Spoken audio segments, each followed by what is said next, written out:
So fat man, So sleazy. tired. You're always well. Did you watch the 40 hours that was Forbidden Door? That's why I'm tired. Oh, Well, let's talk about that. And oh god, 15 matches, including the pre-show. God damn it! Let's talk all about that on the wrestling show.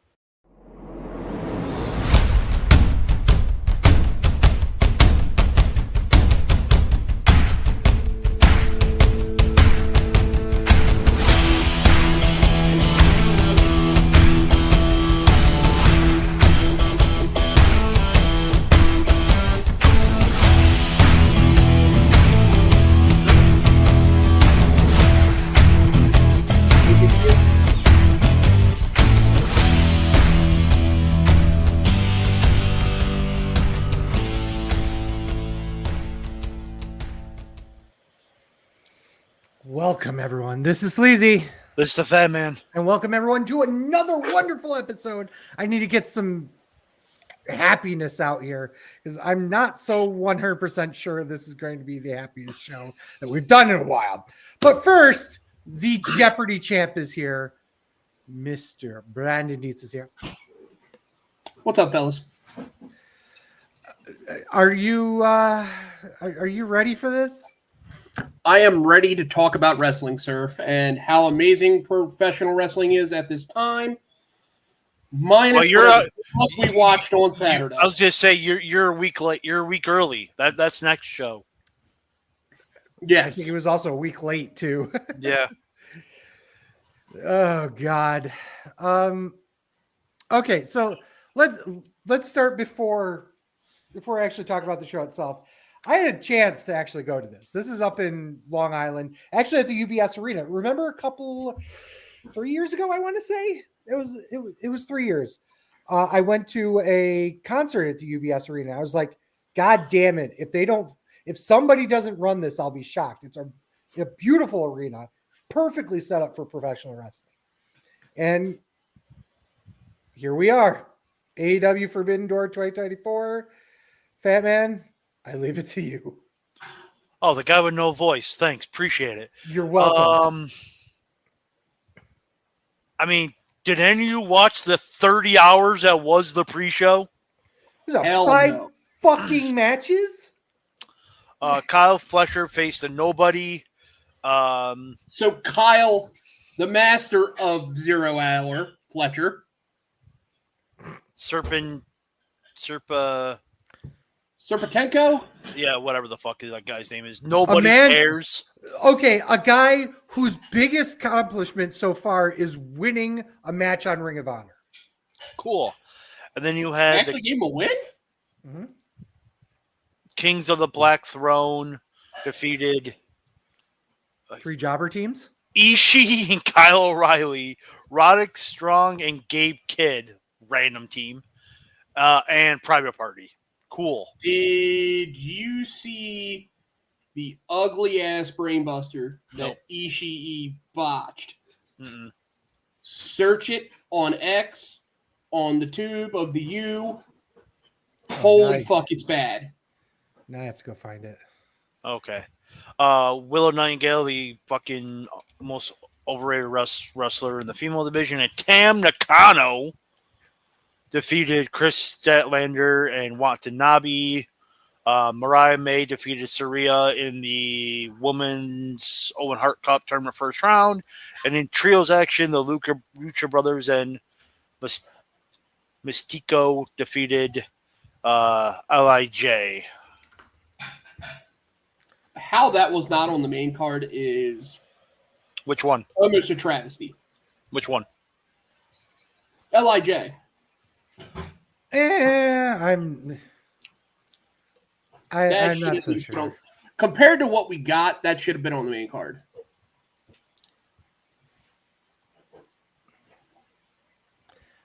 I'm still trying to find this. Okay. Well, the show opened properly. I'll throw it up in the chat, but it's bad. Oh, I found it. I think I found it. Somebody had it. Because I just feel like that this is... Oh, Jesus. Yeah. Okay, so let me cue this up for everyone. And I was about to say you should be. He can share the screen. I can definitely share the screen. Yeah, because Um, this Get the Asian hermaphroditic porn off there. Right. Oh, I had to set it up, you know. This is fucking super slow. Oh! And that's a large man to do that too. How? Oh, that was How is Brody that man King. not dead? Oh my Brody King god! got a neck of fucking steel, is what that is. It was basically chasing the dragon with Ishii doing the brainbuster, but didn't get him quite over. No. Oh, Jesus Christ. Okay. Oh, show. And the crazy part is that wasn't even the worst spot of the entire show. We'll get to it. MJF versus some guy nobody's ever heard of outside of Mexico. 9 minutes and 50 seconds. John Ken gave this 2 3/4. What an overrating piece of. So Ryan and I were talking about this, and we're like, well, why didn't they move the match with Roosh on here? Because Roosh was with AAA. This is a CMLL show. And I said, Roosh is a contracted AEW wrestler. Tony Khan needs to grow a set of balls and say, he's my contracted wrestler. I'm putting him on this show. My retort is that Roosh could have said, I don't want to fuck up things in Mexico. Because don't forget that that would cost him money if he fucks up that relationship. Relationship with AAA? Being Yes. on a show. Oh, okay. No, well, Roosh. that's what I'm saying. Roosh money. Well, Yeah. it would be costing him with AAA because he's not affiliated with CMLL. Right. I think it's more likely that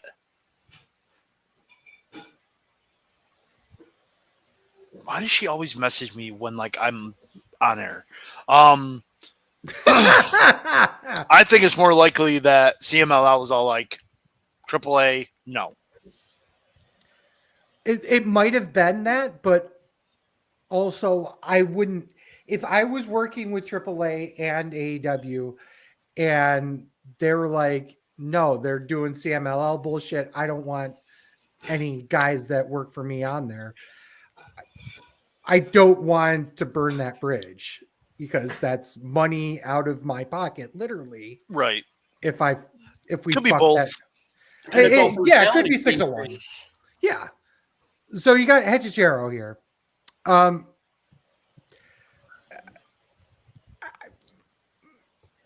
2.5 stars. Okay match for a house show. Whatever. It's a warm bowl of water. And that's saying somebody for one of the hottest fucking AEW guys on the fucking roster. It was fine. So, just in my notes, I literally put such a waste. Hit every 80s heel gimmick ever. Thought that was kind of freaking dumb. Yeah. Was it Hachimura? Hechichero. Hachichero? Yeah, he's a poor man's Viano 4. Oh, he absolutely is. Oh, Yeah. God, yeah. Yeah. Match was done, nothing just for the hometown pop, nothing less, nothing more. You give it a Warm star bowl of rating? water. Did you give it a star rating? 2-star. 2. I also gave it an okay match for a house show. Nobody cared except for MJF. He got the big pop coming out, and then the crowd completely died for the match.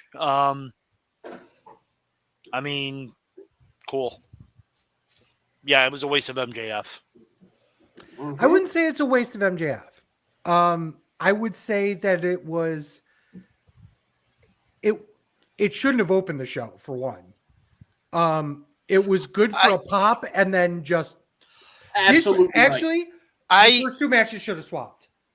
I think they wanted MJF to pop the crowd first. That's why he opened the show.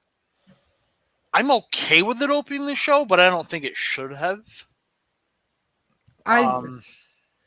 Of the matches that were on this show, I don't think it was going to be the strongest, and they knew that. But that's why I think they put it first. Because if they waited till like the middle of the end, the crowd probably was just going to go, ugh. Yes, it would have popped. It would have been the same. It would have been the same thing. They would have popped for MJF. The crowd would have died. It wouldn't have mattered. But that's kind of my point, is that they could have used that to reinvigorate the crowd halfway through the show. Okay. Yo Dog, I heard you like tag team matches. I like trios matches. Well, trios matches are technically tag team matches. I'm technically right. Being technically right is being the best kind of right. And that's the Elite versus... I never said it wasn't. The Elite versus the Acclaimed and some washed-up Japanese guy. Okada's... Hiroshi Tanahashi. 13 minutes. Ken gave this 3 stars. Tanahashi needs to go away. I was just going to say, Tanahashi needs to go away. He can't... It was smart for them to have him not come into the match until the end. Because the guy can't move. He cannot move. Huh? It was wasted to me. So what I like, it was a fun little rap. It was great to see Okada and Tanahashi clash again. But it was so small and insignificant. Crowd was into it, though. Crowd was jumping for this. But I honestly thought this had potential, and it just kind of fell in their face. Like, it just wasn't good. And you expect, like, the Bucks to put on something nice. Especially in big showtime. They normally come out with, it just looked flat. So, the first 2 matches just really didn't set a tone for me. Like, and granted, we've been spoiled with good WWE. Like, the first match on a WWE show gets everything going for the night. These 2 just didn't do it for me. I gave it 2 stars. I gave it the Mike Sanders 2 3/4. It was above average. Nothing more, nothing less. I mean, that's not really much to say. Nothing more, nothing less. Our next T-shirt. Maso right. I gave this an okay match for a house show. First of all, I love shitbag Okada. Okay, that's fucking hilarious. There was one point in the match where he tags in fucking, might as well say it because it's the most apropos, Pearl Harbor's Tanahashi, and then immediately he gets hit and then goes and tags out. Just like shit like that. It's just okay. Yes, I love that. That being said, you both are spot on. It was. Would you guys laugh if I said this was a TV main event? You know, or a house show AEW TV main event. Yeah, it was like cool. You got all these cool wrestlers in there, and they're working. I don't want to say the bare minimum, but definitely working towards a Tanahashi hat tag. Call it a day, whatever. I think my rating for most overrated wrestler of the year this year still very much in contention here with Tanahashi. I think he absolutely needs to stop wrestling. This is match 51 of this year. He's wrestled 51 times? Yes, this year alone. What the fuck, dude? Just absolutely ridiculous. I really don't know what to say other than that. One other tiny bit of things. Do we no longer care about the Acclaimed? We haven't cared about Acclaimed for like a year. He fucked up on the mic. I have not given a single fuck about him. Okay. I think we're seeing more and more of, and then the bell rang with them. So I hate to be that guy, but they're not delivering in the ring. Not that they were before, but I guess they were hidden because they were in the ring with a lot of other great talent. Not that there wasn't great talent here, but they were trying to tell the story of Tanahashi, and Acclaimed was like the least important piece of all of this. Mm-hmm. Now, to add on a little bit of that, if you had to pick one to watch, whether it was Bowens or Caster, who are you choosing? Because right now, to me, it's Bowens. Oh, yeah, without question, it's Bowens. Yeah, Bowens carries that. Yep. And Max it is used great to be on the other mic. way around. Yeah. I wouldn't necessarily say that. Caster was on.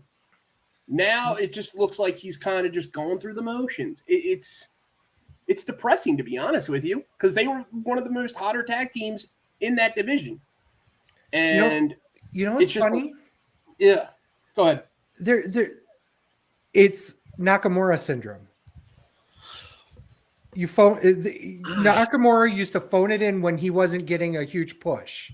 Well, here's the thing: the Acclaimed are number one contenders for the tag titles.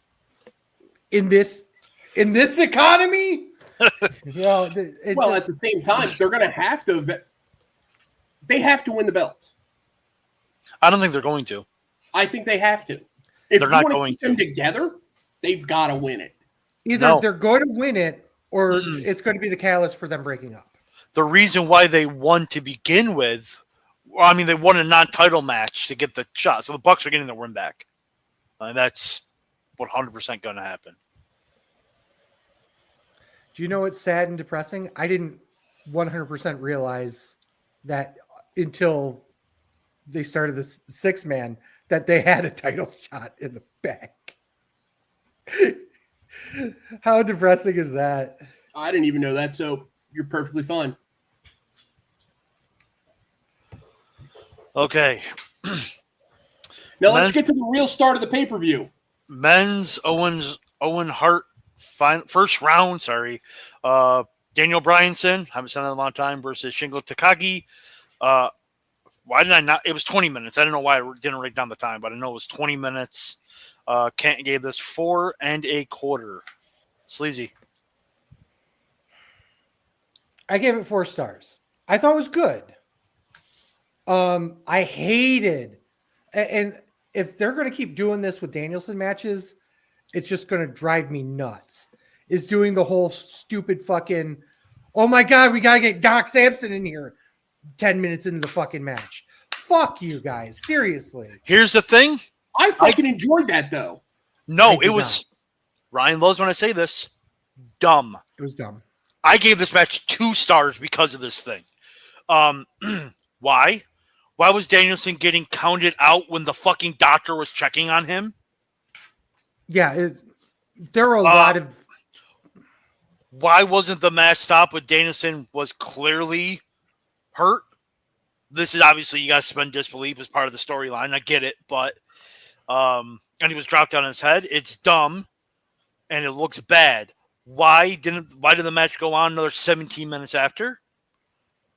It makes Takagi look like shit. It makes AEW look like shit. It makes your referees look like shit.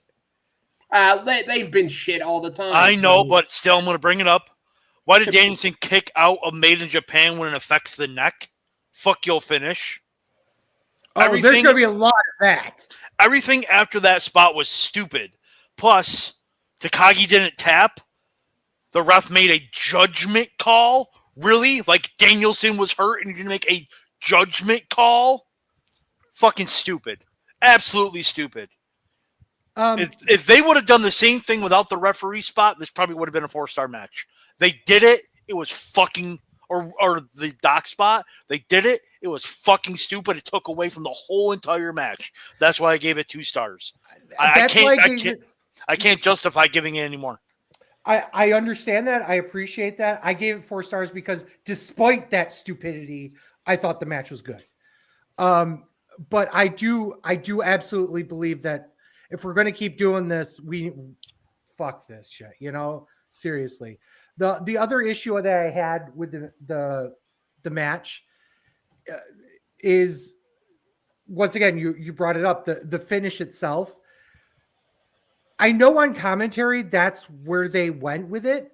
I don't think that was the point, because you don't see as much like tap out finishes in New Japan.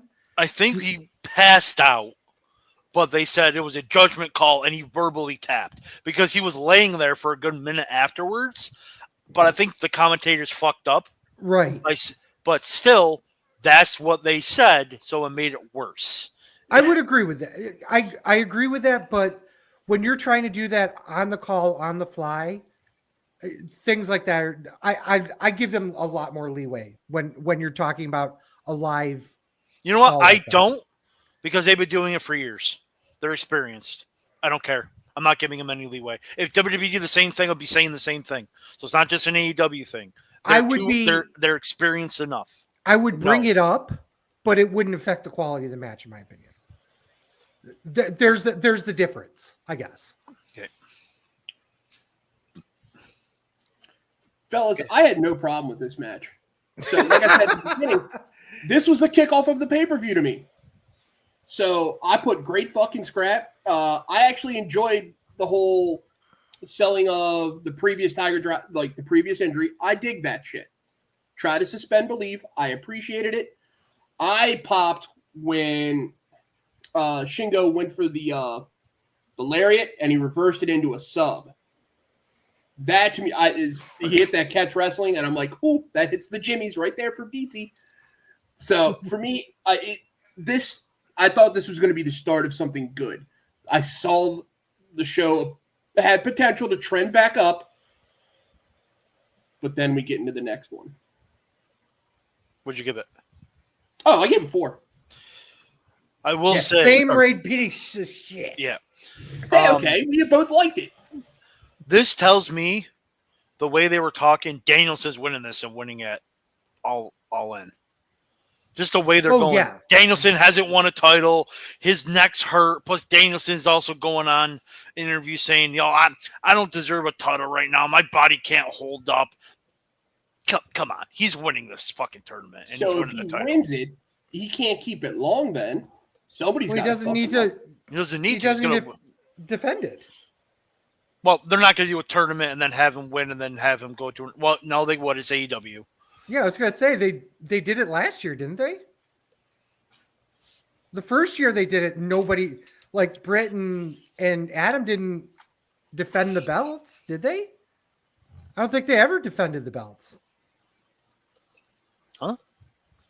The Owen Hart Cup Well, belts. the belt. So the winner of the tournament this year is the number one contender for All In. They just got like a trophy and a belt. It wasn't for the. It was just you won this. It wasn't a defending championship. Right. That's my point. Is I think that I believe I'm saying that Danielson's not going to actually challenge. He's going to win the tournament and go, I can't do this. I need somebody else that can then handle this, and he gives his championship way to MJF to Claudio. To Claudio no, or somebody. They're not going to do that. I think so. I think they'll give it to either Mox or Claudio. Mm-mm. Because I don't think Danielson's going to do it. If he wins the tournament, he's getting the title shot. Who knows? At this point, who fucking knows? Who did Jarrett make it past the first round? It's tomorrow. Jarrett wrestles this week, Wednesday. Tomorrow. But he's I'm gonna against tell the you. wild card. So is it set up? Now, I didn't look at the brackets. Is it set up so Jarrett and Danielson can be in the finals? I think so, yeah. Because that's going to be the finals. Because they put Jarrett on a pedestal, so to speak, for the tournament. Like, I knew Owen for so long. We did so much together back in that other company, blah, blah, blah, blah, blah. And they you know what gave him a AEW is going to do? Have them lose first round. First round? Yeah. First round loss to it's going to be MJF. 100%. Mm-hmm. He's going to be the wild I card. think it's going to be Dijak. It's almost certainly going to be Dijak. Or Ricochet. Oh, yeah. It's not going to be Dijak. It's 100% going to be Ricochet. Could be Ricochet, yeah. It's pretty Ricky. Come on. Well, is Will in the tournament? Huh? No. Is Ospreay in the tournament? No. They're going to hold on that one. AEW Women's Championship. Timeless Tony Storm defends against. See, I pronounced it right last week. If you can do it, Mina Shirakawa, That's good. 11 minutes, 40 seconds. Ken gave us 3.5 stars. Sleazy, you're the women's wrestling enthusiast. 19,000 stars. Let's get going. I literally put 19 plus because I knew you were going to say that. But your real star rating is 3 stars. And I think I'm being generous. Okay, so obviously last week's show we talked, mid-year awards and blah blah blah blah blah. And I'm like, oh my god, this could be, the best match of the year. Hasn't what did I happened yet. say? Yeah, fuck you. Trust me, we'll talk about women's wrestling later on too. You fuck. Oh, I already have it in the notes. Oh, I can't wait. An hour from now, of course. Yeah. This match was fine. Okay, don't get me wrong. Let me put it this way. Hey, look who it is. Push start. See him making it rain over here. Here. How should I put this? First of all, fuck your finish like 4 times in the match. Yep. Especially the top rope fucking Mina driver followed by another one. Gets you 2. Fuck you. Obviously, there's no doubt who was going to win. Mina's not even on the roster. Right. Duh, I think before you go on, I think that's kind of the problem with these Forbidden Door shows. Yes. And the ones where it wasn't a problem was so obvious who the winner was going to be that it might as well have been predicted too. Yeah. It's just, yeah. So I 100% agree with you in that respect. As for the actual, first of all, whoever was doing the camera, doing God's work. Okay. I'm just going to say that. Just leave it at that. Let it go. His towels he needs to wash everywhere. 40 times. Everywhere. Having Club Venus on AEW TV is always going to be a great thing for me personally. Having Stardom be represented on a major promotion like this, great. The two of them just didn't put anything major together, in my opinion. There are a lot of not big things that happened that were botches, but a lot of little tiny stuff that was like, and that's why I can't give it anything more than 3 stars. And like I said, once again, the fucking fuck you guys, in terms of the fucking garbage kicking out of everything. Well, I gave it 3.5. I agree with John. I thought it was a really good match. My notes, really good match, best match so far in my opinion. Sleazy will probably overrate this match and underrate the other women's match, literally in my notes. So if you gave this 3 stars,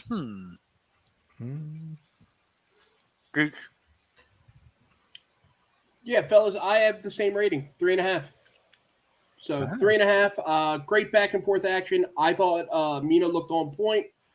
The only thing I really didn't like was the ending. I did not like the fact that Myra May stood at a neutral distance. I thought she should have made a choice and be over with it. But if they're going to extend the story out and have them be basically a throuple, I'm all for that. She's winning the women's bracket and facing Toni Storm and all in. That's 100%. Which is 100% what's going to happen. So, yeah, for me, it was still felt like, hey, good pay-per-view. Till we get into this next one, folks. Wait, good pay-per-view until we get into this next one? Oh, boy. Yes. Orange Cassidy versus Zack Sabre Jr. 16 minutes and 20 seconds. Kent gave this 3.5. Okay, I'm interested in this rating, Deets. Poop emoji. Really? What? Fucking hated it. I think this gimmick is so fucking played out. Granted, Sabre looked like a G. I will give him that. He literally did catch wrestling the entire time. Hits me right there. But I am so done with this fucking lazy ass looking just it annoyed me to the fact where I actually fast forwarded this. Like, Wow. I was You're- not you're- happy. I haven't said this in a while, but you're 100% fucking wrong. I fucking hated it. And This it's was not a even my great. worst rated match. This was a Wow. great match. I This is fucking great hated it. psychology and further proof that Orange Cassidy can do it all. No, fuck no, absolutely not. Bullshit. Thought He it was was terrible. he was going toe to toe with Zack Sabre Jr. wrestling wise. 100%. Oh, 100%. You fast forward the match, you didn't even know. So I yeah, watched most of it yeah. till I got around. 4 stars. This was fucking great. Wow. This is interesting. Drizzle shits. I am very surprised. I thought this was great too. So I maybe I'm an Orange Cassidy mark, I guess. I don't know. No, we've only worked with him, so I mean, we know And the listen, guy. I'm normally the Cassidy mark. I've seen him more times than I can count on my hands. Hell, I've drove the guy places. Yeah. I mean, we've all worked with him at some Like- point. I didn't like it. And I normally love Orange matches. Like, this was not my cup of tea. Here's my thing about this. And this match kind of reminds me, and this is going to be a deep cut for people who don't watch like Progress or ICW or stuff. Zach had a match with Marty Scurll about it was a Super 8 like 7-8 years ago. And all they did the entire match was just catch wrestling, no bumps. Neither one took a single goddamn bump the entire match. And Zach won with like a submission hold. This kind of reminded me of that, in the fact that Orange Cassidy's character, it makes sense that he can do that stuff, that he chooses not to in most matches because he doesn't need to. He can just put his hands in his pocket and do whatever he wants to do.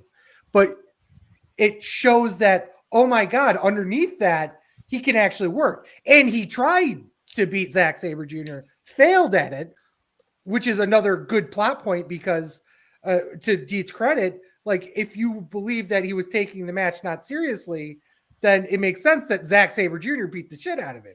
You know what I mean? Mhm. From a catch wrestling standpoint. There is one big spot that absolutely was a stupid fucking spot. Later on, when they did the second bout of pin combination back and forths, Orange Cassidy got on top of Zack Sabre Jr. and did the whole hands in pocket spot while he was pinning Zack Sabre Jr. And the ref's like, and it's Bryce too. So I'm doubly giving shit to Bryce on this one. But Zach's being pinned right there. He's got his shoulders on the mat. Orange is on top of him. And he's not counting. He's not counting. He's not counting. He's not counting. He's not counting. He's not counting. And finally, he goes and bridges. And it's like, you fucking asshole. Like, what the fuck are you doing? At least start to get down or let Zach kind of like move around. You have to suspend your disbelief because he had to get the spot in. That's me being Ryan. Fuck this. Ryan's league. not on the show. I know, but I'm just saying he's wrong when he says that. But what'd you rate it? 4 stars. I thought it was great. Tied for my match of the night up to this point. Oh, okay. Yo, Speaking dog, I of heard you Ryan. like Trios matches. The Learning Tree and Jeff Cobb versus Samoa Joe, Matanza. Hook, and Shibata. AKA the new best friends. 13 Best minutes, Friends 2.0. 13 minutes and 20 seconds. Kent gave this 3 stars. This was the match that fucked me on the scorecard. Spoiler, Ryan won by 1 point. 135 to 134. I had Hook beating Jericho. I switched it to Jericho beating Hook, and I lost by 1 point. I switched it like as soon as I got home because I'm like, I think Jericho's going to win. But nope. I was so pissed because I switched it last minute. I tinkered. Overall, two and 3/4 again it was above average. That's it. Cool. I'll jump in. My notes, I said, fuck this match. Should have been Cobb versus Joe. I need Cobb versus Joe. Yes. Mm-hmm. I didn't like That! how it ended. Why the fuck didn't we have that? Fucking, you could have had Monsters Ball. You could have had Joe, Cobb, Wardlow. Powerhouse Hobbs if you want. And then Powerhouse if you wanted to. Like. Yeah, but if you wanted to stick with the story, Joe fucking Cobb. Why are we doing Joe fucking Cobb here? It's AEW. There is no stories. Joe Cobb. That's that simple.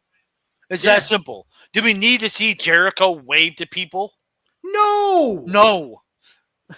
The crowd just chanted, "Please retire" to him. Yeah, it's literally in my notes. I said I didn't like how it ended. Crowd super against Jericho. I absolutely despised the ending. I did not like the fact that Hook used the Judas effect to get the win. I didn't mind it, but he used it and then waited like 15 seconds and then pinned him. That's what I didn't like. Fuck Jericho. You've got the Taz Mission, Red Rum, Kacha Hajime, whatever the fuck you want to call it. That's the wheelhouse for him. That's how it should have finished. I understand why they did it, and I'm fine with it. But since it was Jericho's finish, Jericho's like, yeah, you can do whatever you want. I'll just still take the pin. Correct. And going back, I'm sorry to interrupt you again, but going back to the Jericho must retire, people go that is like, oh, Jericho has heat.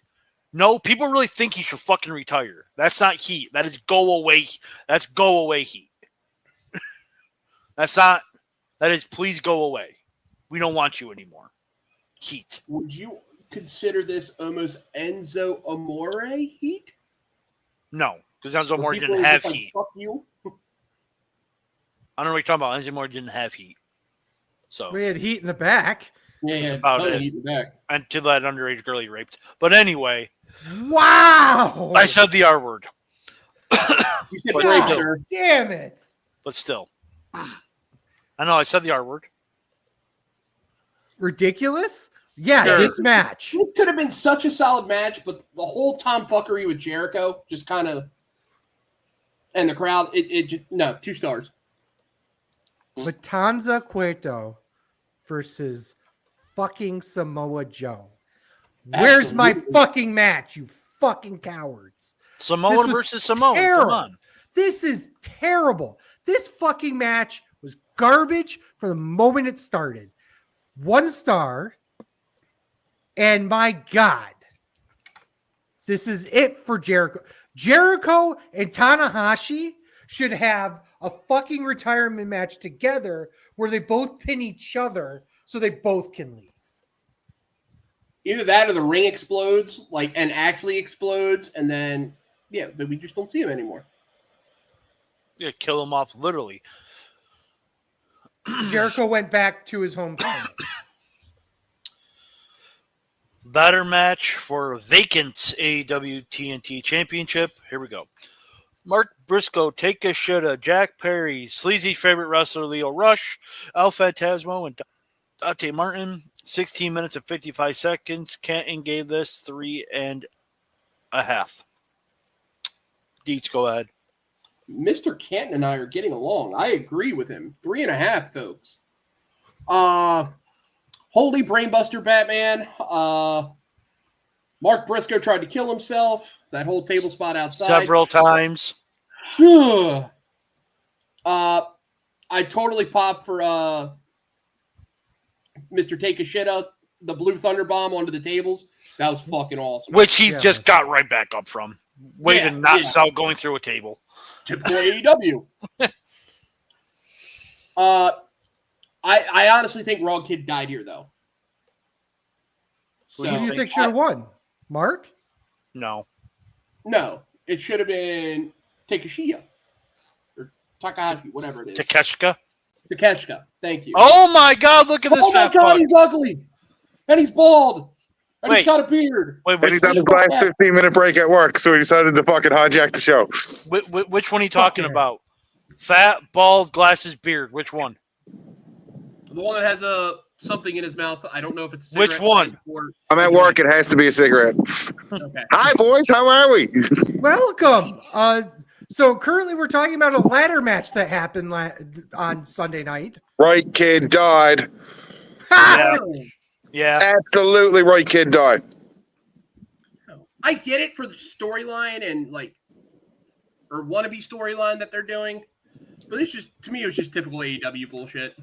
You're watching an AEW show. If you don't go into that mindset of it's going to be AEW bullshit, why are you watching an AEW show? He's saying Because that. I have for to the rate show. it with you fucks. Yeah. That's what I keep saying. You're pulling a me on him. I gave this 3 1/4. It looks like they got those silver ladders from Dollar Tree. I mean, it was Not like those dollar- high-quality ladders from NXT Battleground a few weeks ago. right. Last Legend almost fucking died. That's mean, Dollarana for you Canadian fucks. I mean, Oh, yeah, I know that place. That has the Mario socks. it was a good ladder match, but They've had better. they've had better. Like Mark Briscoe tried to kill him and Takeshka multiple times. Why is AEW always trying to kill Dante Martin? Because Darby Allin ain't around. Yeah, they Right? gotta have somebody to kill. And also, Right Kid died. I'm surprised Darby wasn't in this. Well, I Just mean, to have him die. He's dead. He's got to recover from his death. oh, and I heard a little bit of this earlier, so I'm going to make a comment. I had an issue with the same match, but it wasn't because of Orange. It's because fuck Zack Sabre Jr., and I had to get that in. Yep. Well, we talked about it, how you beat me in the scorecard by 1 point. One It's 'cause point. I tinkered. Mm-mm. I had Hook beating Jericho by pin. I switched it to Jericho beating Hook. I think by pin. Yeah, but I that's switched like- the two. That's like 10 points lost. If you look at the final match, the AEW World Championship between you pick Swerve, you win. Well, even because with Jericho, I win. No, because Yeah. the points were so close in the main event, I got more points than you in the main event to take the win. Oh. Any other match, the last match was the most important match, and you were fucking dumb because you thought Ospreay was winning. I thought he we was both- winning. We both called the time exactly and got the 28 points. Yeah, we called the time exactly, and there was another thing that had to be called exactly, and I called that exactly to the spot. Like I just need a New Japan for my 4th Grand Slam. That was the best showing I've ever had on a scorecard, and I lost. I forgot. No, I still think if I picked Jericho, I win there. It wouldn't have mattered because I would have gained points. Anywhere I gain points, I win. Anyway, yeah. So Yeah, it didn't and that's matter. the one change you made. And I changed it like 10 minutes before the show. But you both beat Al. Yeah, fuck Yes. Al Barrett. Al. Yep. Did I miss the fuck Dave Meltzer? Fuck Dave Meltzer. Oh, wait, No, we You haven't said haven't, you that. haven't hit one yet. No, Oh, okay. I got like 2 more minutes left, so I got to get my shit in. Get your shit in, get it going. Any other thoughts onto the show up to this point? Long? Because I know that's going to be. I'm going to say it now, but I'm almost to a point that I know AEW shows are going to go long now. It's just that's why I'm to me it watching was it to the do next day. the 2-day thing you do is brilliant because you don't get burned out. I didn't mind the long AEW pay-per-views before, but now that you're doing a pay-per-view every month, boys, 4 hours max. And anything over 4 hours can just 4 hours max, boys. And you add on your hour pre-show, which is going to have 17 fucking matches on that. Mhm. There Yeah, was if you- 5 matches on this pre-show, and like Live. matches that were important, like the opening round of the women's own heart tournament. Like that couldn't have got on pay-per-view. Right. MJF had to phone in a fucking performance against the Mexican kid that they wanted to have somebody like. Mm-hmm. It's Goddamn Bandito Yard all Board. over again. Yeah. I like him. That 21 flex is sick. Fair, but it's just like that. It's the thought process behind it. They wanted to get this Mexican guy over that, so they give him a couple of big spots against their top stars. Fair. That's what they did with Bandito. So, anything else? No, again, outside of being long, like I enjoyed it, but I enjoyed most wrestling. There wasn't really no gripes or picks or pokes or anything like that I had. Okay, I just want to get your shit in while you still had. I'm waiting for the next match to be talked about so I can get my shit in and bounce. That's all. I'll start off the next match. Well, Sleazy hasn't even talked about the ladder match. Oh shit! Talk Oh, quick. it's fine. It's fine. 3 stars. Fine. All right. Fine. Winner take all for the AEW, TBS, and NWA and JPW Strong. Mercedes Monet versus Stephanie Vicaire, 17 minutes. Can't give us 3.5. Ryan. I'm sorry to steal that women's enthusiast opening thing, but I like that Stephanie chick. I want to see more of her, and I think that the crossover is really good. The only thing I'm ever going to take from that match, the 2 things I'm going to take from that match is Sasha finally got her belt, and Britt Baker's going to take it all from her. Yeah. Simple as that. Simple as that. Okay, I'll go next as I'm the mark. We'll save it for last. This match was better than the Toni Storm match. 100%. You're wrong if you don't. You're wrong if you don't think so. I gave this 3 3/4. Sleazy or sloppy at sometimes, but still great. Stephanie Cheap, what an ass. What an ass. But This was Fat Man's favorite match of the year. yes, it was. 3 poop emojis because he hates black people and Latinos. No, I do not. But this was better than the other match, despite what everything says. I want to touch on Britt Baker. You guys called when I said Mercedes was underrated last week, that she's in mid-card, but yet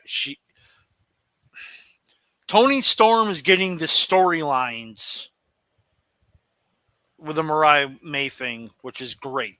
But all the attention is going towards Mercedes and the TBS title. I wonder why that's the case. Because she's a bigger name. No, because you're getting paid more. But she's also a bigger name. You can't say no, it's true. That's why Britt's going after her. Which Britt should 100% win, by the way. Even though I am the Sasha mark, Britt should 100% win. Crowd couldn't have cared less, to be honest. They were doing fuck Red Sox chants, fuck Celtics chants. Well, no, they got behind Vicker like They pretty did. well, though. Like enough for me where I said, "Hey, yo, this chick can actually fucking go. She's got the crowd." Well, no, she can go. She was at that Stardom show we went to, right, Sleazy? Yep. Yeah, so that's where I saw she her. can fucking go. But I just laughed because they were booing the face of the mid card. What I didn't understand, you have Britt Baker come out, and she just stood there. Mm-hmm. It made no sense to me. stood there and walked back. Pick a fucking mic up, go down, have a face off. It was like they were running late on the show. They both look confused. Even Sasha does the stupid. Like, no. This match absolutely was shit. Drizzle shits, inflaming taint shit. It was bad. It was real fucking bad. You're Minus, again. I do want to see more of Stephanie. You're wrong though. Again, Drizzle shits. If you want my real star rating, it's 2 stars. What did I rate the Toni Storm Mina match? 3. Guess what I rated this? 3 stars. Also 3 stars. I thought it was fine. There were a lot of little things that could have been better. There are a lot of nothing major botches, but this is where I really wanted to take time to talk about the crowd itself. The entire, and it wasn't just this match. It was most of the night. The crowd did not give a shit about this show. It was apparent here because what started the fuck the Celtics chant had was a nothing guy to- standing up exactly with a it had- Celtic. Well, I'm wearing a Celtic shirt, but a guy standing up wearing a Celtic shirt on facing the hard cam, like Right. third row, and then That's that what went to a- started the yeah. bullshit. And it was Mhm. like, that's what's getting you heat. Not Mercedes is getting heat. That asshole with the Celtics shirt in Long Island is getting heat. Yeah. Fuck you guys. You know, like I said, And we sorry to interrupt you again, but we talked about how the last couple WWE shows, the crowds have been fucking amazingly hot. This is show, the exact opposite. exact opposite. Yeah. No, they went into business for themselves. That's really What- Here's the thing: most indie companies they do. Sorry, most indie shows, not most, but some. I'm gonna call. I'm not gonna say. Not most, but if you have I'm not calling it AEW an indie show. Sorry, that was bad. This They're is like not PWG light. No. No. Here's what I want to say. Where did the beginning of fans or crowds going into business for themselves start? Raw after WrestleMania 29, In New Jersey. about 45 minutes from this arena. Okay. So it's kind of, and that was a WWE show, you know? Mhm. So to be fair, there's a history of crowds going into business for themselves on big shows like this. But just to finish up on this, I'm glad Stephanie got a spot here in the same breath that Mina did. I hope that she comes back. This match was fine. That's it. They announced basically another Forbidden Door the day after Wrestle Kingdom next year. Yeah, it's going to be different. It's Wrestle Dynasty. Yeah. Basically, it's the same thing. And we talked about how most of these matches are predictable. Is it a good thing? Yes. I think it is also to an extent. You know why it's a good thing is it gives them. See, one of the biggest problems with the Forbidden Door aspect is it's one company that's taking the ball, so to speak. So to have another company that's pretty much on equal footing. I'll obviously New Japan's been around longer. AEW has more money inflow. We'll talk about that later, I'm sure. But they're almost on equal footing when it comes to popularity. So to have New Japan do an equally Forbidden Door-esque show means that you can really truly do like an out of nowhere type of booking where, oh my God, Numbnuts actually won the belt, you know, and it's got to bring it to that. My problem with it is that as a once a year concept, it's fantastic. They're not doing it once a year. They're doing it every other month. Moxley won the IWGP title against Naito. And then we'll talk about that next match. But it's not a I don't want to say it's a used up concept, but Excuse me. They're doing it too much to make these shows special anymore. Yeah, it's watered down. You're absolutely right. And so when I'm like, to an extent, yeah, you're getting AEW fans exposure or AEW wrestlers exposure in Japan and some CMLL talent too, which is great. It gives them exposure, but I feel like it's not going to be special. It's going to be, it's another wrestling show. Here's the fucking I agree with everything you just said. Here's the problem with New Japan. Name me somebody that is worth a damn that's under 35. You can't. In AEW or No, New Japan. New Japan. Oh yeah, Shota. You know, I mean that's really about it. Yeah, And he was hurt. yeah, Yoya. I mean, you've got the next generation of the Three Musketeers, or they're trying to push them as the next generation of the Three Musketeers. They're not ready yet. They're not ready yet. They're absolutely not ready yet. And Losing Okada was huge. Losing Jay White was huge. Omega the Bucks, huge.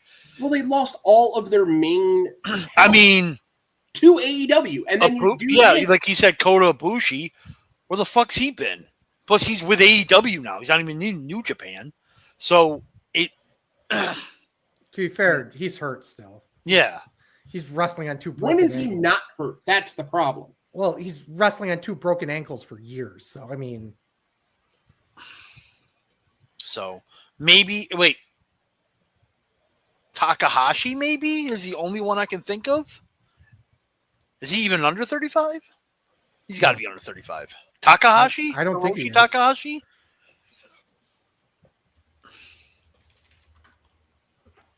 A couple years ago, I thought they were going to he's looking to get up into the heavyweight division. Then he's still in the Super Juniors. So because to be fair, they didn't know what to do with him. He's 89. 1 year under. He's 34. Yeah. Okay. All right. He turns 35 in December. So, yeah, okay. IWGP Championship. Jon Moxley defends against Naito. 17 minutes and 5 seconds. Kent gave this the Mike Sanders overrating piece of shit. This is 17 minutes I will never, ever get back in my life. This was the worst match of the night. And it wasn't even close. Absolutely right. I don't know what they did in this match. They fucking phoned it in. 100%. Yeah, Mox totally phoned this fucker in. Literally went straight to Shitsville within 6 minutes. Within 6 minutes, I knew Naito was winning. Nothing clicked here. I thought the pacing was fucking terrible. Mm-hmm. And just weird and off. No, thank you. Didn't like it. Rating. 1 star. 1. Same rating, piece of shit. There was miscommunication all over the place in this match. I like using this phrase. It was like they were wrestling 2 different matches together. It just I don't know what was going on. Do you think the language barrier played a part? No, in this? because they've had better matches. This is their 3rd match together. So they've had better matches. They had one in G1 and then the Windy City Riot where Moxley won. They've had better matches. They're capable of it. You're 100% right. They phoned it in. What a god awful match this was. And this was essentially a co-main event. This was Moxley's worst match in AEW. This might be his worst match since leaving. Yeah. I'll go that far. Yeah. Even with what I rated it, I think I agree with that too. What'd you rate it? I gave it a 1.5 stars. So we're in the same ballpark here. Mm-hmm. I absolutely have hated the entire run of Jon Moxley, IWGP World Champion, from the moment he won it to every match he had during it and this fucking match finishing it. Absolutely garbage. Fatman's 100% on point here. It's like they're wrestling 2 different matches. I almost wonder if there was that couldn't have happened because do you think he got hurt at Bloodsport? Because he got busted pretty good. That would be my only suggestion here, is that he was just not in a, because he didn't do his normal, it's 30 seconds in the match, I got to be, bleeding everywhere, like he did with every fucking match during this run. Like this was a rare non-bloody Jon Moxley match. Like what the fuck is this shit? I don't think anyone got color on this show. Which is, well, they can't. It's New York. It's New York. Oh, that's right. So now, if they would have got busted open the hard way, would they have stopped it? They won't No. stop it. So New York City or New York State Athletic Commission recognizes that people can get hurt in the ring, and there's a lot of, you have to have specific guidelines and stuff like that in there. But if something happens, something happens. But if they believe that it was not legit, they will fine the ever-loving fuck out of you and take away your license. So that being said, no one was getting color on the show. And I think part of the reason why Moxley was, kind of not happy with that, I would assume, because that is his MO. Maybe So- he phoned it in because of it.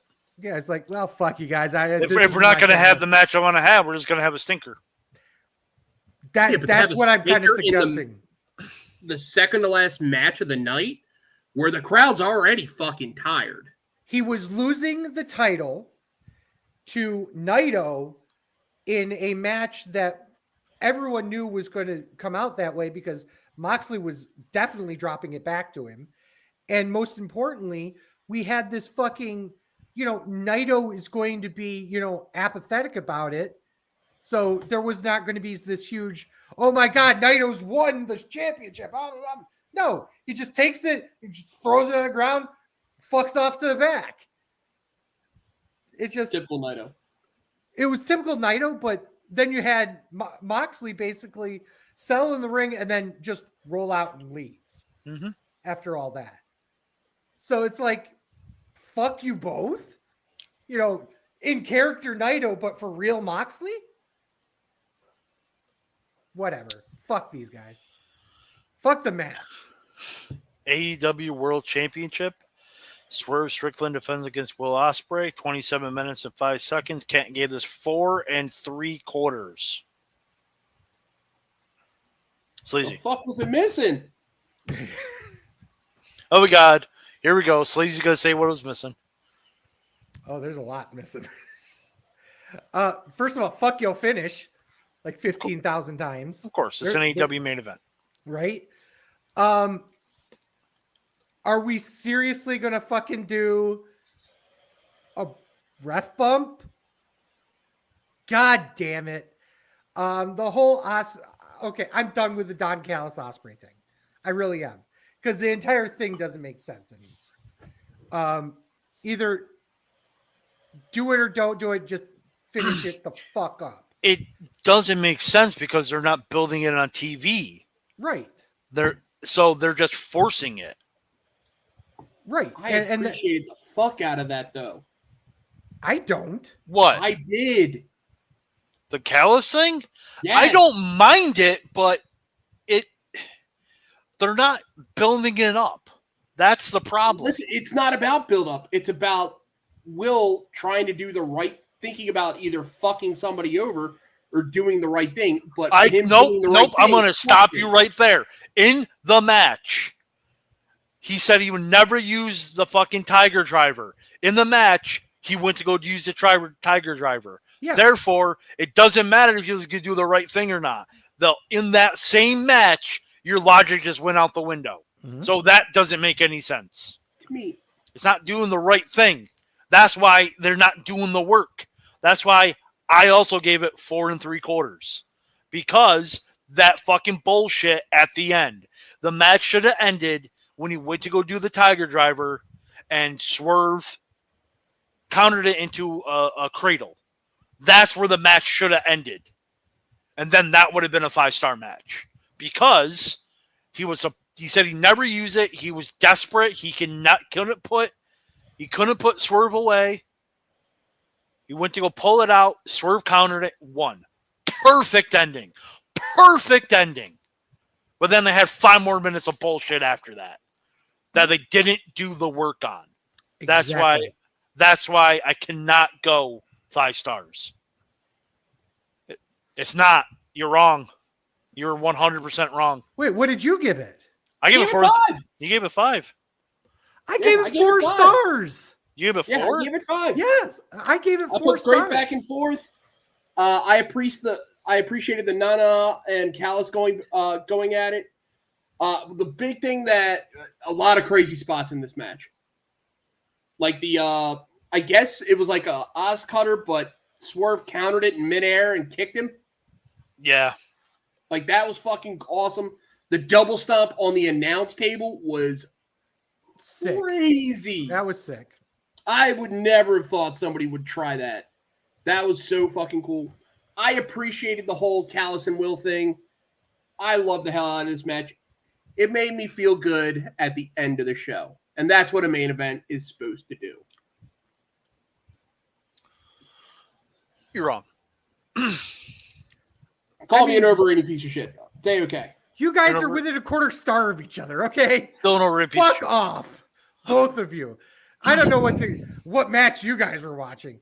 No, I appreciate you guys enjoying it as much as you did, despite what Fat Man's like. Match was trash, 4 3/4 stars. I didn't say it was trash. What are you fucking me? I didn't say it was trash. You can make that face. I did not say it was trash. It's two guys being super athletic, trying to do super athletic things that they're both getting ready for Ricochet eventually, shortly. You know what I mean? They're just, that's what they're doing here. And I love the fact there was a nod to Hayabusa with Ospreay, with the opening and the mask and everything. But yeah, it was just, I don't know. Maybe. So you guys split it up, right? The show? No, I watched it straight through. I watched it straight through. By this point in the show, I was like, but also I fast forwarded it. Bell, match, end, fast forward, bell, match, end, fast forward. So I did. And it helped tremendously. Yeah, I didn't do that because I just wanted to sit and watch wrestling. So I watched the wrestling too. Look, I didn't watch the bullshit around it. Let me be more clear. And let me pull back the curtain a little bit here.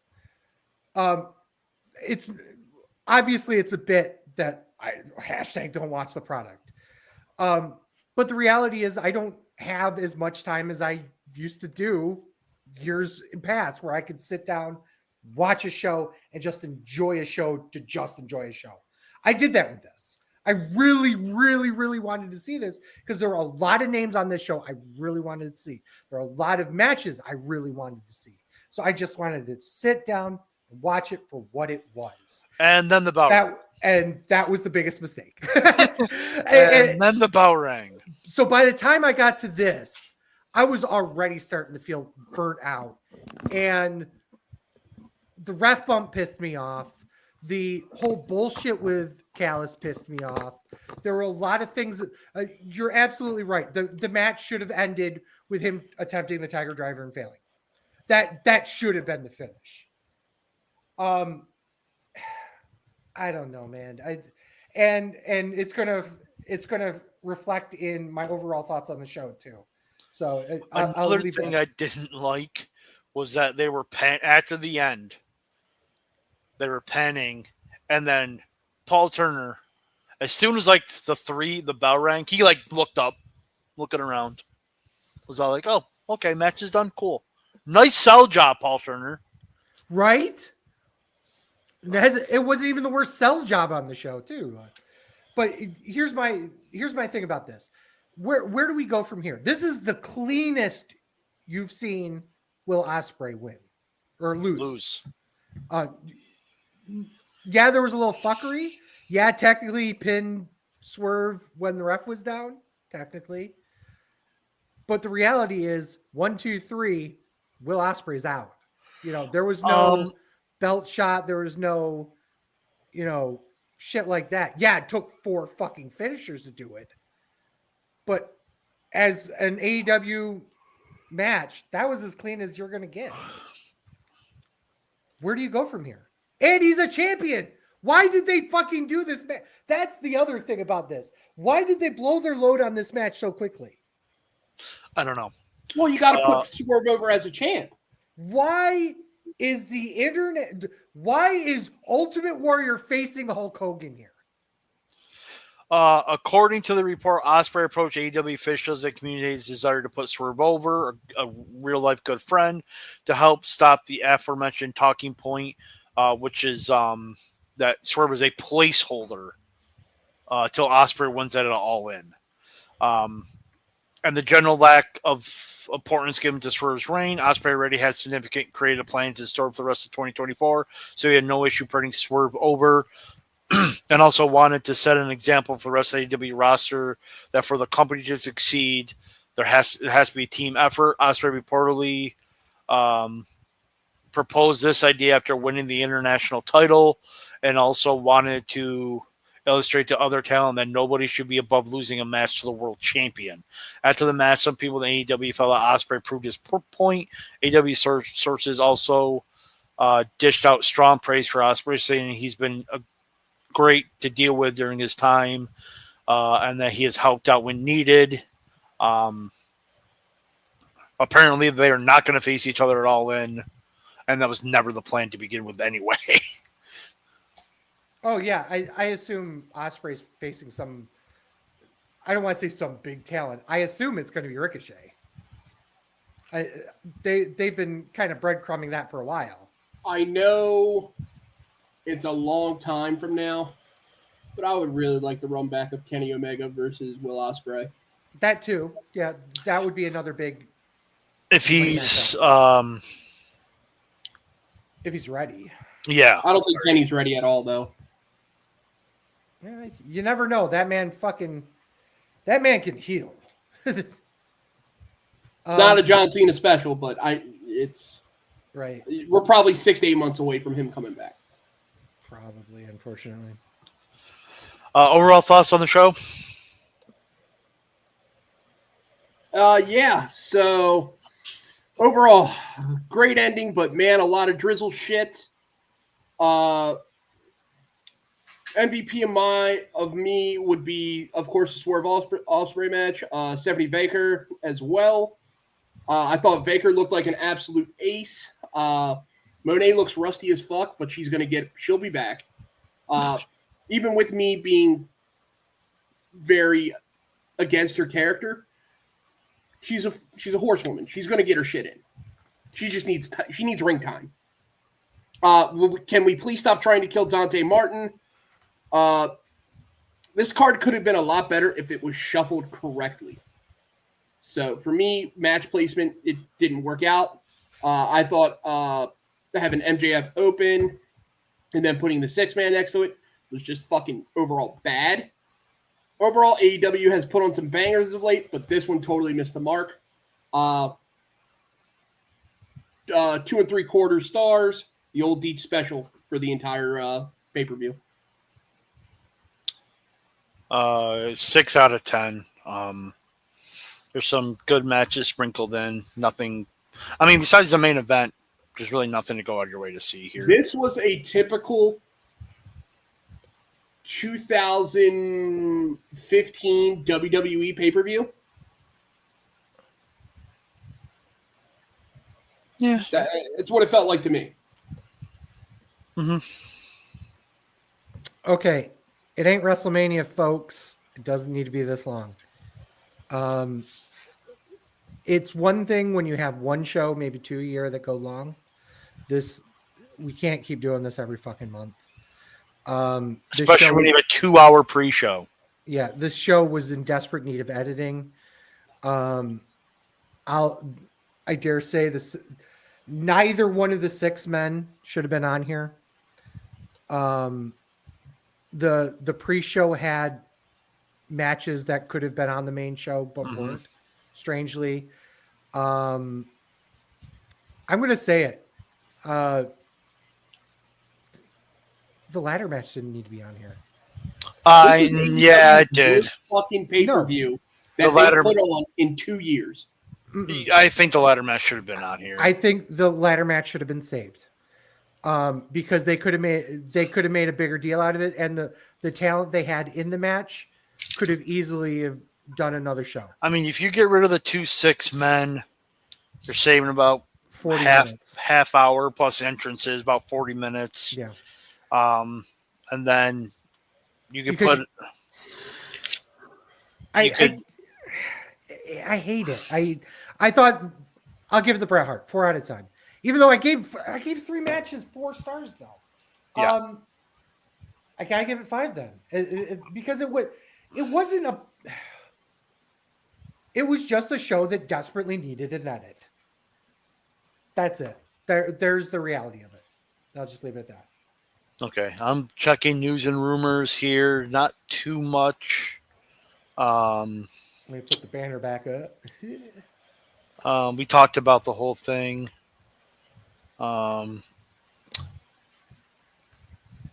I do have an MMA rumor that kind of quasi fits WWE. Please talk to me about Knock. So,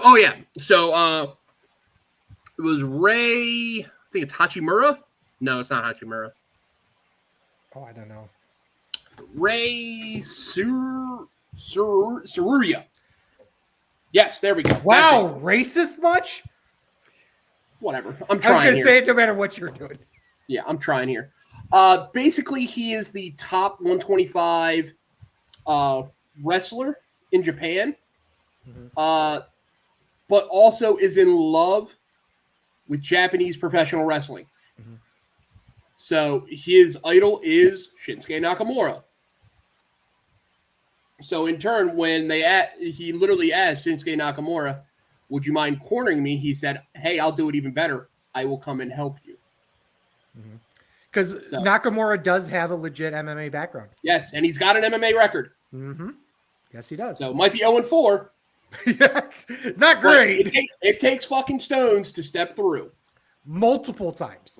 Yes.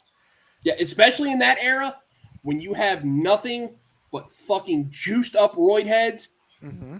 Just look up, was it James Thompson? That dude was just a gigantic monster. But before that, there is a rumor. UFC is having a gigantic show. They're doing the Sphere. Mexican Independence Day. Mhm. From what I am hearing, they have offered Brock Lesnar a fight. Wow. Here's the problem with that.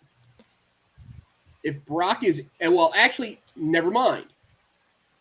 UFC used to be under USADA. Mhm. They have recently just stopped using USADA. Which means Lesnar. Which means And- Lesnar is technically can go. Yeah. Because he was suspended under USADA for 4 years. Now, because of not being under USADA and being under their own drug program, which is essentially a carbon copy of it, but if they want to flex the rules on this, they can.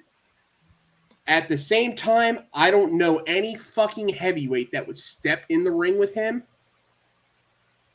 at all.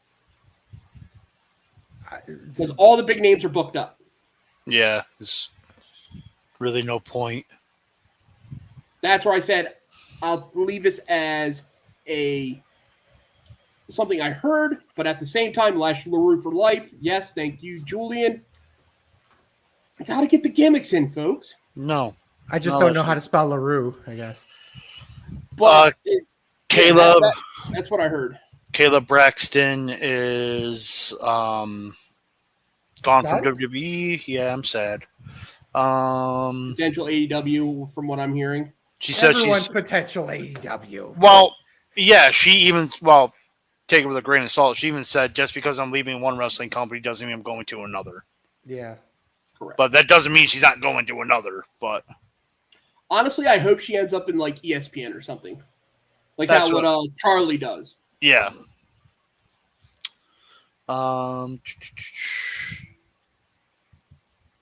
I really don't see anything else. I don't see too much going on right now.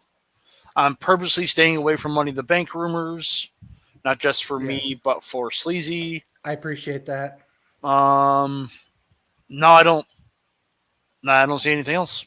Oh, there's a big one that, well, big-ish. Creed Brothers going to Bloodsport. Creed's going to Bloodsport. Yeah, that's a big Fuck thing. yeah. That's in 4 weeks. in 27th, Brooklyn. 28th. Yep, 28th. Big deal, obviously. I'll be interested to see how that goes. Josh Barnett, book Omos, you fool. They got the Creed brothers. They got Shayna Baszler and NXT's Charlie Dempsey. Dempsey. Yeah, Dempsey also showed up on TNA. Yep. I would like to see who Dempsey is going against in Bloodsport. Okay, I'm gonna be that asshole. I think I'm gonna have to be that asshole. What else is new? Actually, this is new for me. This is uncharted territory. This is Uncharted waters. I like it. Yeah, this is Fatman territory usually. What? Me being a jaded fuck. Cool. Joke, right? Yeah, I like that. No, in all seriousness, I am concerned that they're going to make this not as special as it could be. You know what I mean? There's a lot of, obviously having the Creed brothers on Bloodsport special, but I'm talking about specifically the TNA NXT thing, because once they start getting that ball rolling, there's only going to be when's Moose versus Obafemi? When's, Eddie Edwards versus Dude, you Charlie give me Dempsey. Obafemi versus fucking Moose. Yeah, On front fucking row. Give me, then it starts looking at, well, why can't we have main roster people in TNA? And I'm afraid Alexander Rollins. I mean, I would kill to see Eddie Edwards versus Rollins right now. Like, give me that. Put that right in my fucking veins. But the reality is that you don't want to push this too far so it's no longer special. And right now it's still special, but I'm just fear of the future that they're just going to put too much emphasis on it, and then all of a sudden it's no longer special. Now it's, well, when is so-and-so going to go over to NXT? And when is so-and-so going to be, or the other piece of that is, so when is WWE buying TNA? One, I'm for that. Two, I kind of agree with you because TNA, we talked about this before, is sending, bigger names to NXT while NXT is sending Charlie Dempsey. But again, TNA will get the rub more than the NXT people will, so I'm for it. But it could be better, I think. Yes, I agree with you there. They could make this, unless they're saving it for down the road. Ryan and I kind of speculated that they're going to do a Win Worlds Collide thing in December. Okay. Because WWE really doesn't have anything going on in December. Neither does TNA. So maybe they're saving it. Maybe they're saving it for like later in the year. That's probably why they're slow burning it. Well, I appreciate the slow burn. Like, having Jordan grace us with her presence was fucking cool. I'm a big Grace mark. She's awesome. But then getting Hendry, like, everybody clamored for that. I would have loved somehow if they got him into Money in the Bank. That would have been cool. Because then it's literally say his name and he appears. It's right there. But alas, that's not the case. But I need to see more bigger names. Well, we have Kiana James go over to TNA, or somebody like that. I'm going to get it wrong. Fallon Henley. That's who it was. Yeah. Yeah. Yeah, we had Fallon go over. We have Dempsey go over. I need a champion to go over. Do we? Well, Obafemi would be the champion. Well, no, yeah, that's what I'm thinking. Like, yeah. Obafemi, because what do we have coming up on TNA? Is it Slammiversary? Slammiversary. And you have that big old son of a bitch appear? Yeah. Who's he going to face? Moose. Moose is already in the main event, sir. He's the world champ. Okay. He's already booked, sir. Yes, champion it is. Versus champion. They already have it booked, sir. 6-way. Well, no, I'm just watch the product. Right, don't they? Yeah. Watch the product. We don't watch the product. Fuck that product. At the same time, if the better product than what we reviewed today. If that match ends and Moose is successful, and all of a sudden I hear this, I don't think Moose is going to be successful, sir. Because I think you're onto something when you say his name and he appears, Oh, I get it. and then he'll show up to NXT with the TNA World Title. That's what I think's gonna happen. I'm not against that. Neither am I. There's nobody on the current TNA roster that wouldn't benefit from a Not North one American person. title win. Not one. Not one person wouldn't. You said wouldn't benefit. You're right. Yeah, no, yeah, they would not. But yeah, they would be. You could literally throw anybody there, and, Yeah. and it would be a rub. It would be. I hate to say it would be an upgrade, and it would. But because you'll I get would more. say- You're getting more eyes on You're getting more eyes on you than what TNA normally does. Bingo. So that's why I would say it's an upgrade in that sense. Okay, yeah. Then I agree with that. Anything else? There's something. Oh shit! I just had it too. Give me 1 second because I just had it up.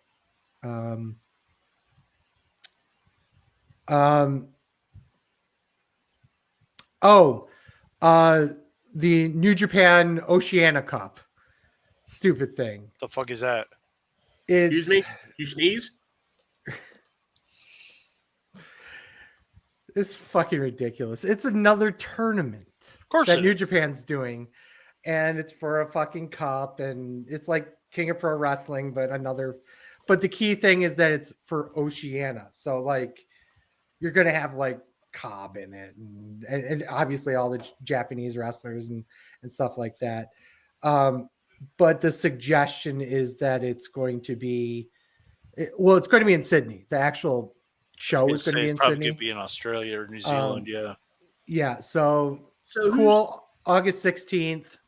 We'll see how it goes. Who's it? Who's the big name that's the New Zealander kid? Yeah. No. Yeah, it's Gabe Kidd, isn't it? Okay. Now I gotta check, but I believe it's Gabe Kidd. Oh, Sleazy, did you happen to watch SmackDown on Friday?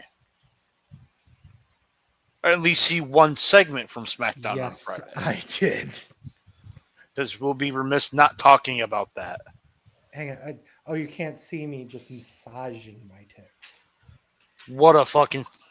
Paul Heyman can't do no wrong. This Bud Light storyline just gets better and better. Like, people are like, oh, it's kind of cooled down since Rome. No, it's heating back up now. Did I haven't come this hard since I've seen Kabuki Warriors wrestle. Jesus Christ. So apparently, from what Dirt Sheets are saying, he stayed up for 24 hours to make sure his eyes were bleached red. Have didn't you shave noticed either. that? True. Have you noticed that as the weeks went on, he got more and more angst-riven, and he Angst started and dirty. Yeah, he started getting more dirty. The ties weren't as tight, and then finally, this last part, you didn't shave it all. Mhm. It was pure fucking A+ master class of storytelling. That man is my fucking hero. And he took a bump like a fucking champ. 58 years old, and he Mhm. took multiple bumps. Mm-hmm. Fuck me. I wish I would be able to do that at 58 years old. I barely could do it at 40. It's so great. It is As he so yawns. amazing Yeah, well, to see the puka shell wearing, long hair, greased up, and just all of a sudden we hoist up one of these bad boys, aka the one, and Roman fucking comes back, and everyone is going to lose their fucking they were Mom. chanting for him the day after WrestleMania. People are like, I'm sick and tired of Roman, blah, blah, blah. The day after WrestleMania, they were chanting for the man. Roman. The We Want Roman chants. And they're going We want every Roman. fucking show. Well, I mean, When he comes back, there's going to be a fucking massive fucking pop. oh yeah, absolutely. I just want to see what town they do it in. 'Cause I don't think it's this weekend. I don't think it is either. I No, think this it is going to has to be simmer for Cleveland. weeks. I think it's got to be SummerSlam. I don't think it matters what town it's in.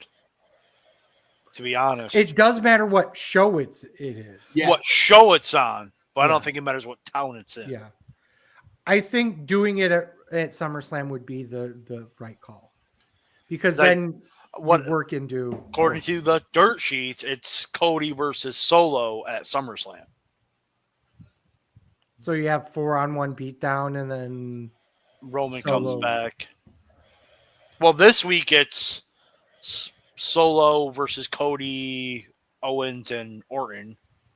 Correct. It's Bloodline versus Yeah. not Bloodline. Owens, Cody. Legacy, except not with Ted DiBiase, but with Kevin Owens. Legacy 2.0. But yeah. Minus the shitting in bags. Yes. So And ripping out toilets. yeah. It's fucking asshole he was. All right. I think we're good. Deets, put yourself over. At Legendary Deets on the X. Come talk shit. Always talking wrestling, always talking football, always talking. And Baltimore sports. And also good sports. Shit. Just come talk to me. Okay, sure. Fatman, put yourself over first for the Oh yeah, the best darn sports show period 2. We just summer. We're just gonna do with that, but I hit my mic. We just doing pop-up shows for the summer. We were gonna do one yesterday, but Heavy G couldn't make it, so we're gonna try to do one next week sometime. Talk some baseball standings, NHL and NBA free agency, and then in August we're going to start college football in the NFL. August 15th is our NFL preview show. Are you guys doing do you guys know if you're going to do an Olympic show? Yeah, we'll probably A do date one. for the Olympic show. No, we don't. We haven't talked yet. It'll probably be another pop-up. I know you want to be on there and talk. It'll probably be the Olympics 2 weeks, probably a weekend. We'll probably just have one sometime. Okay. Sounds good. I'm at TW Sleazy. Fuck you. We are Sleazy Fatman on X, Instagram, Threads, TikTok. Please go on over there and follow us. Find our videos at twitch.tv/SleazyandFatman, youtube.com/SleazyandFatman, premium content at onlyfans.com/The Wrestling Show. Like and subscribe on your favorite platform. Please click that notification icon on YouTube so you know when we go live and when there's cool shit that goes up on YouTube. Explore more content at WrestlingShow.com, including articles, merch, and so much more. Catch this podcast every Saturday morning on Spotify, Apple Podcasts, YouTube Music, Podbean, or wherever you get your podcasts. Please rate us and enable automatic downloads. That really, really does help us out. So thanks to Deets, thanks to Ryan, who managed to fucking show up, even on the day where he's working. And as always, for Sleazy, For the Fat Man. this is The Wrestling Show. Thank you guys so much for listening. Peace. Fuck Dave Meltzer. Ryan said it. We haven't said it a lot because we don't have his star ratings because he's too busy still jerking off to it. Fuck Tony Khan's alleged coke habit. A hot dog's not a sandwich. It's not.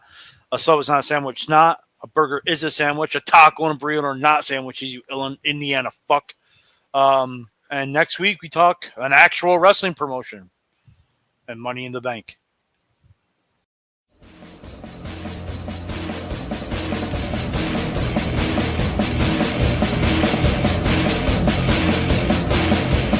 I'm the truth that you seem to run from. I'm an army of one. I'm a clip in your gun.